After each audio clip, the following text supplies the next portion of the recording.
नमस्कार बालमित्रांनो, स्वागत आहे तुमचं मराठी यूट्यूब चॅनलमध्ये। तर आज आपण शिकणार आहोत टोपीवाल्याची गोष्ट। हा दिसतोय का टोपीवाला? हे बघा, झाडाखाली झोपलाय, कसा निवांत झोपलाय। आणि झाडावरती काय आहेत? माकडं।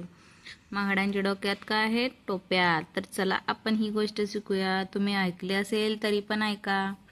माकडे आणि टोप्या यांची गोष्ट आज आपण पाहणार आहोत।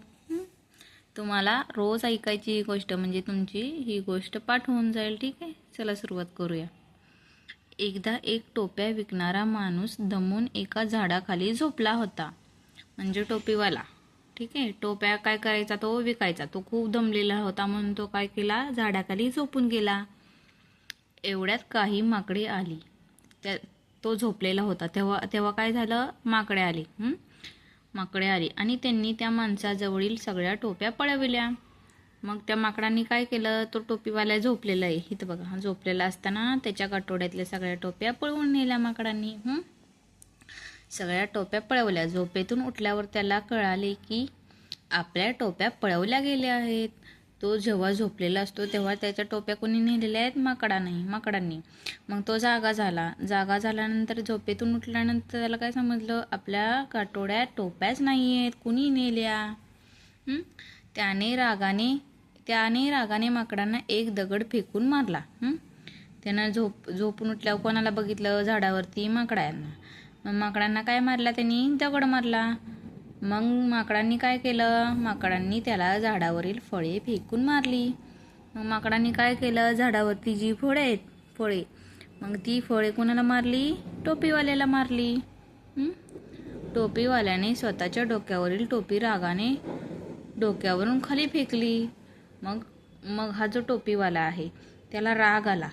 का तर राग आला? कारण माकडांनी त्याला काय फेकलं? झाडावरची फळे फेकली म्हणून त्याला राग आला।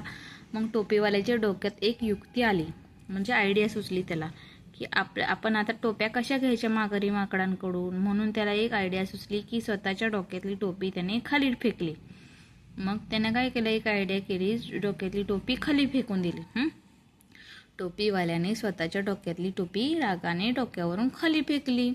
मग पुन्हा माकडांनी लगेच आपल्या डोक्यावरील टोप्या खाली फेकल्या। मग टोपीवाल्याने जशी टोपी त्याच्या डोक्यावरील खाली फेकली तशी सगळ्या माकडांच्या डोक्यात टोप्या दिसतात का? ह्या टोप्या सगळ्या त्यांनी खाली फेकून दिल्या।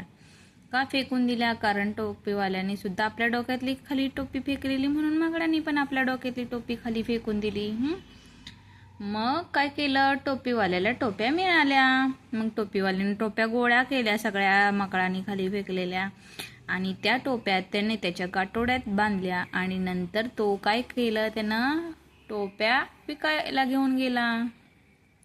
अशी ही गोष्ट आहे माकड आणि टोपीवाल्याची।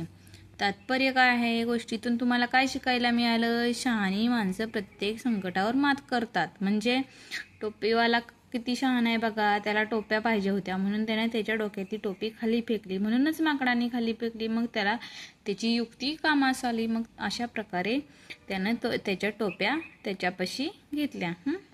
तर अशा प्रकारे हुशारी दाखवायची लहान मुलांना। ठीक आहे, मग हुशारी दाखवल्यानंतर आपल्या वस्तू आपल्याला मिळतात। म्हणूनच तात्पर्य काय लिहिलंय? शहाणी माणसं प्रत्येक संकटावर मात करतात। म्हणजे शहाणी माणसं सगळ्या संकटांना सामोरे जातात। कशी वाटली तुम्हाला गोष्ट? आवडली का मुलांनो? तर रोज मी आता तुम्हाला गोष्ट सांगणार आहे। माझे व्हिडिओ बघा आणि तुमच्या आईला सुद्धा सांगा मला ही गोष्ट ऐकायची, टोपीवाल्याची माकडाची। ठीक आहे, आवडली असेल तर लाईक करा, कमेंट करा, शेअर करा आणि सबस्क्राईब करा। धन्यवाद।